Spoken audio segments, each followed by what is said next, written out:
Coming up on Jerusalem Dateline, Israel scores big, taking out an underground Iranian missile factory in Syria. Plus, the October effect.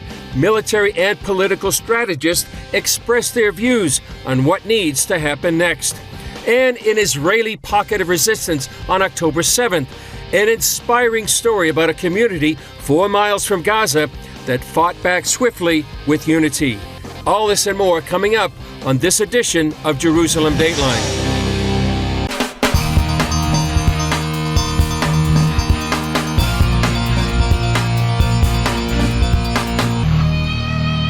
Hello and welcome to this edition of Jerusalem Dateline. I'm Chris Mitchell. The IDF released video this week of the Gaza tunnel in which 6 hostages were gunned down by their Hamas captors.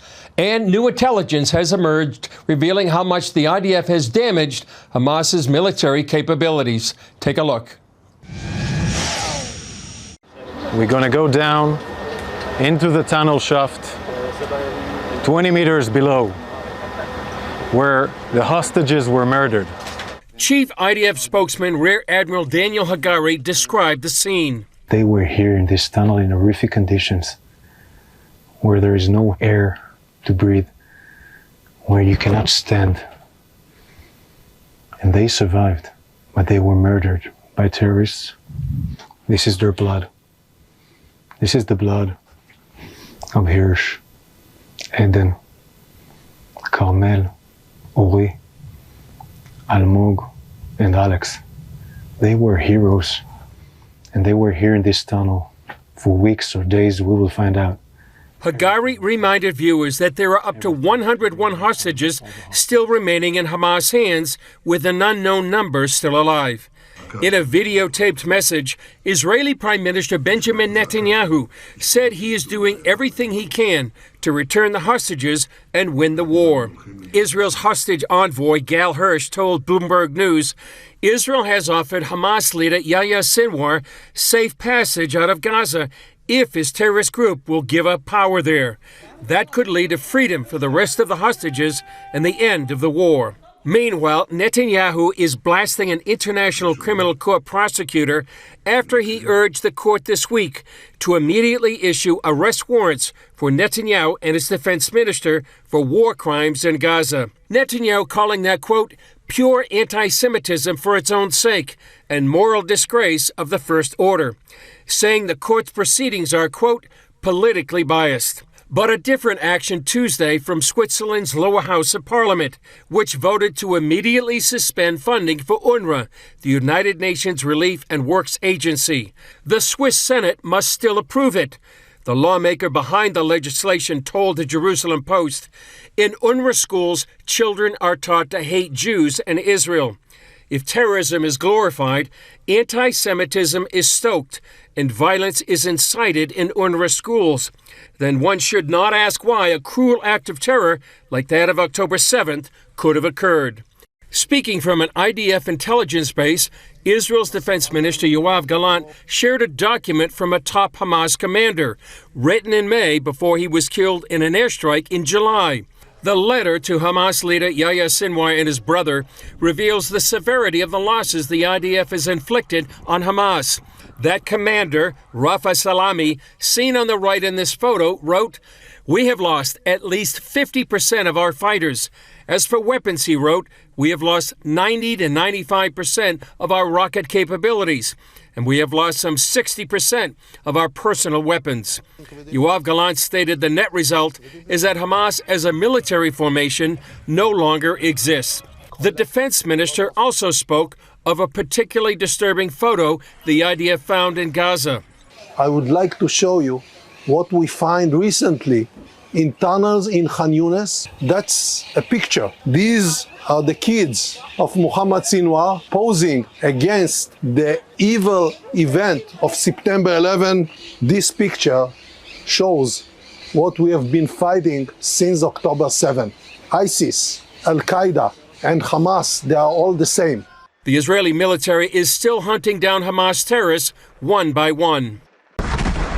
And with Hamas so beaten down in Gaza, media reports suggest it's ready to accept an immediate ceasefire based on President Biden's plan from July, but only if there are no new conditions from any side.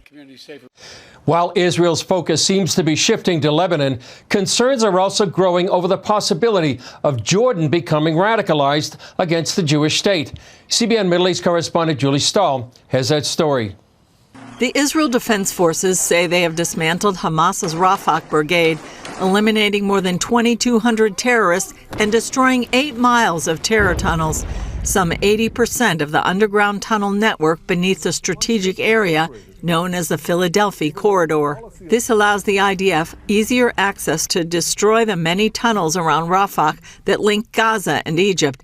Hamas used those tunnels to smuggle huge amounts of weapons into Gaza. With Israel increasingly gaining the upper hand over Hamas in the south, the IDF is looking north to potentially launch a major ground operation against Hezbollah. The center of gravity is moving to the north. We are nearing the completion of our tasks in the south. Hezbollah showed that it's still a threat this week, hitting Israel with 100 rockets Wednesday and 60 more Thursday. Striking back, Israel is already targeting areas in Lebanon and Syria to weaken the terrorist group before possibly launching an all-out war to stop Hezbollah's daily attacks and let some 60,000 Israelis return home. Israel's defense chief this week visited the troops who would likely take part in a ground invasion. And this thing is a ready arrow, ready for action. We will know when to activate it. And Israel apparently scored a victory against Hezbollah and Iran earlier this week when it reportedly took out an underground Iranian missile factory in Syria. Trouble could also be brewing on another border as Islamists just scored big wins in Jordan's latest elections. Palestinians make up at least half of the population in that country, where the political arm of the Muslim Brotherhood won 32 of 138 seats in Jordan's House of Representatives, garnering 500,000 votes. Observers warn it's a victory for the Brotherhood, the radical Islamic group that gave birth to Hamas. Many Jordanians have already been radicalized, chanting in the streets, "All Jordanians belong to Hamas," and "Death to Israel." This Islamist praised his son for murdering 3 Israelis at the Allenby Bridge crossing between Jordan and Israel on Sunday. I'm honored and proud that I've raised a hero who carried out a martyrdom operation in defense of Islam and Arabism. Israeli Prime Minister Benjamin Netanyahu this week visited the long border his nation shares with Jordan, making certain his forces are ready to handle any threats there. It is important for us to ensure that this border remains a border of peace and security. Some experts say Iran is pushing for the overthrow of the King of Jordan. If radical Islamists ever gain control of that country, it could pose one of the biggest and nearest dangers to Israel. Netanyahu warned the challenges along the border have already been growing. There is an attempt to smuggle both terrorists and weapons across from Jordan into Judea and Samaria and into the cities of Israel. Julie Stahl, CBN News, Jerusalem. Coming up, some of Israel's best military and intelligence analysts on how the country can win the war and move ahead.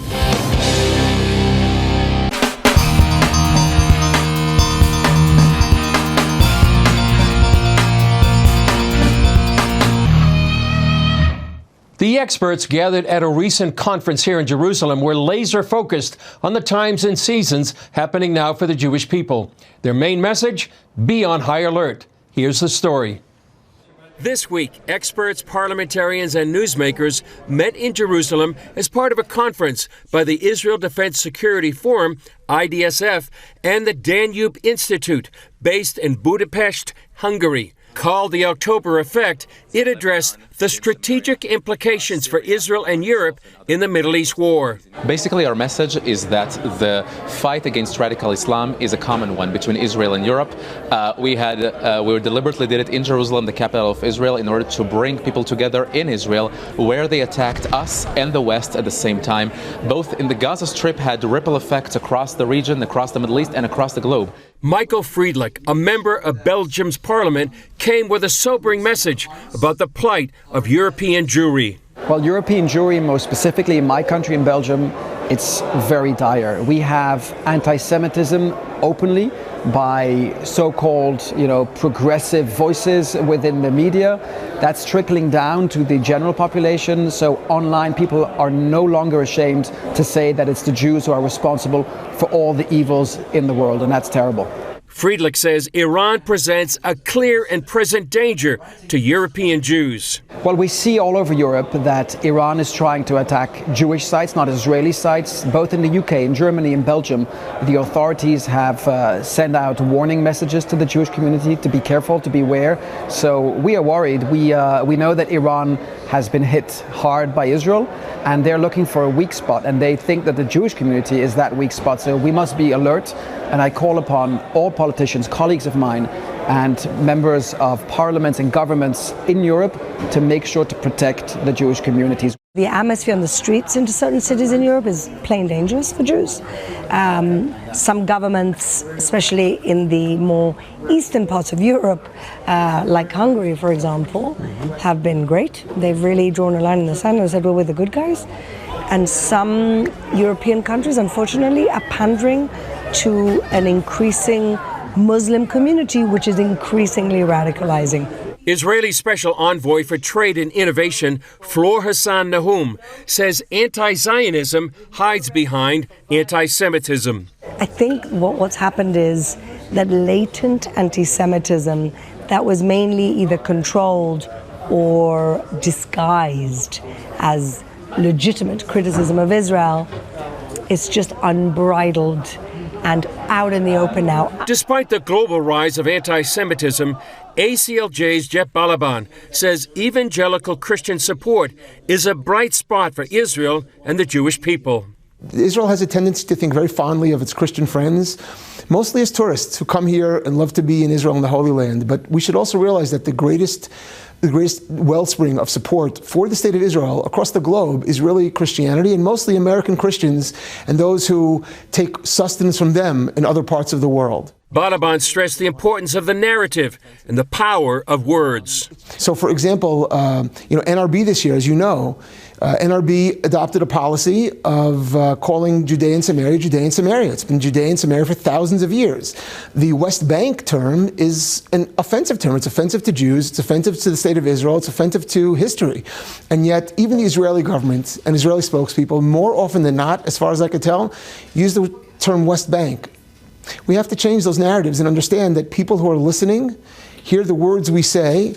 IDSF founder Amir Avivi says the time is near to confront Hezbollah. We have 60,000 Israelis displaced in the north, and it's time they go back home. They can go home only if we launch a full-scale attack on Hezbollah, if we destroy their position in South Lebanon and push them north of the Litani, and inflict a very, very serious damage on all of Hezbollah's capabilities all over Lebanon. Only this reality will enable us to bring our citizens back safely to their homes in the north. Avivi sees what's happening with Israel from a biblical perspective. You know, in the book of Judges, each time the Gazans went to war against us, we brought the people, we fought back, and this went again and again and again. And the dynamics we saw in the Bible back then and now are very similar. But after many, many wars at that time, Samson, after all these wars, it was written at the end of the book of Judges, and the land was quiet for 40 years. And we have a responsibility to try and achieve the same goal. If we'll win decisively, we'll be able to bring 40 years of quiet to the people of Israel and really, really have an age of prosperity and security for the long term. This week, Americans remembered 9/11, when jihadists attacked the U.S. and killed nearly 3,000 people. It was a defining moment for the 21st century and holds special meaning for Israelis who continue the same battle with the same ideology. On September 11th, Israelis and Americans gathered at the 9/11 Living Memorial in Jerusalem to commemorate that fateful day 23 years ago.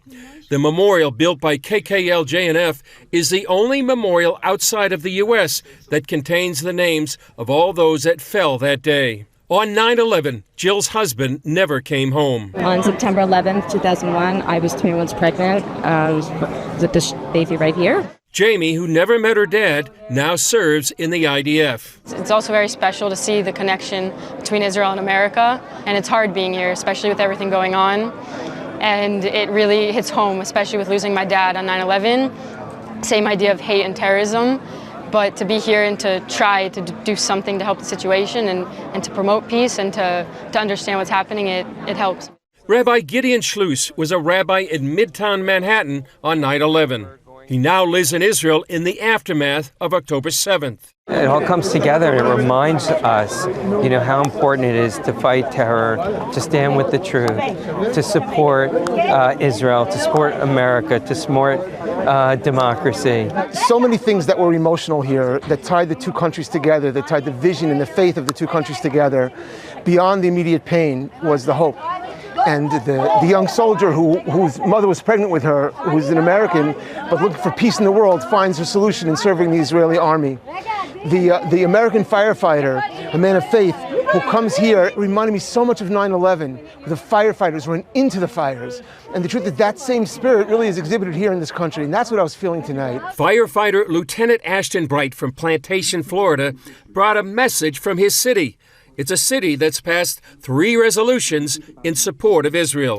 My message tonight is to the people of Israel that they're not alone in this very difficult time, as well as remembering our fallen heroes from 9/11. Jewish commentator Hillel Fuld sees a profound connection between 9/11 and October 7th and the bond between Israel and America. And unfortunately, that bond has only become stronger over the past 11 months when we experienced our own 9/11. And on the one hand, you feel like this day is so special, maybe we should just not make that comparison, but you can't not make that comparison. Primarily because it's the same people who perpetrated it, and it's the global plague of radical Islam. Fuld says this threat is worldwide.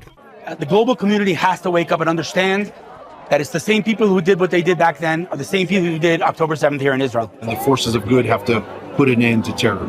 It's enough. How many more of these ceremonies do we need to go? We have 365 days a year. Now 2 of them are marked by September 11th, October 7th. Let's make sure that no other days are going to be marking terror. Up next, racing toward the battle, how one farming community next to Gaza fought back on October 7th.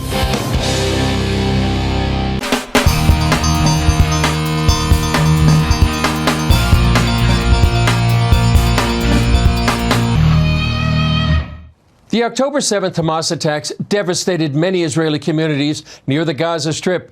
But one of those communities has a different story, one of heroic resistance and remarkable resilience. Our correspondent Chuck Holton brings us this inspiring account.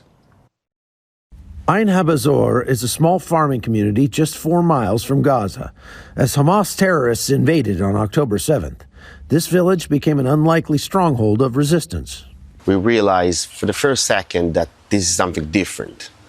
We took the kids to the shelter, and then the chief of security sent us a text message, go to the fence, to the gate, to defend our people. They're invading to Israel. Pretty much every single kibbutz and small village around Israel has one of these big yellow security gates at the entrance, and most of the time they stay open, but the Hamas terrorists took advantage of that fact on October 7th by bringing jamming devices that wouldn't let people close those gates. And a split-second decision on the part of the guard at Ein Habazor probably saved hundreds of lives. As the attack unfolded, villagers found themselves drastically outgunned. My brother was the only one with the rifle. That time, in the foreign gate, when they came with a pickup full of terrorists and motorcycles. And they came fully armed. It wasn't just a terror attack, there was a military operation. When Gepner's brother was shot in the shoulder, Yiftach knew he had to get him to a hospital. So he loaded him in his car and sped out the back gate, right into a waiting squad of terrorists. We saw the ambush of 2 pickups and several motorcycles with a bunch, about 30 terrorists that started massive shooting on the car. My brother was hit for the second time in his hip and in his belly, several bullets. All the windows was exploding. I managed to drive in reverse. We managed to escape. Remarkably, no one from Ein Habazor was killed or kidnapped that day. The village's preparedness played a crucial role in their defense. When the chief of security sent us a text message, they're invading, go out, we already had a group of 70 people that went out without even asking any question. Now it's a different story. Now we have enough rifle, enough handguns, anything we need to independently defend ourselves if there will be a situation like that. Now, months later, the village is rebuilding and growing stronger. Now, we are September 1st, this is the beginning of the school year, there are about 85% of the people that came back. This resilience isn't just about security. It's about building a thriving community in the face of adversity. We are opening a new sports center here in the Moshav. We're just going to be stronger because there is no other option that we're going to leave this piece of land, this beautiful piece of land, without having our people here. For Dr. Gepner and his neighbors, the events of October 7th have only strengthened their resolve. Israel was established after the Holocaust, with zero chance to establish the country. We survived the 67 war, the 73 war. Look at where we are now, when we have a strong, maybe the strongest army relative to the size of the population. We're going to win this war. There's not even a question. Keep that in mind. Israel will just be stronger following October 7th. From Israel, I'm Chuck Holton for CBN News. Well, that's all for this edition of Jerusalem Dateline. Thanks for joining us. Remember, you can follow us on social media and CBN apps. And be sure to sign up for email blasts so you can continue to get information on breaking news. And please continue to pray for the peace of Jerusalem, for the safety of IDF soldiers and all those caught in harm's way, and for the return of all the hostages. I'm Chris Mitchell. We'll see you next time on Jerusalem Dateline.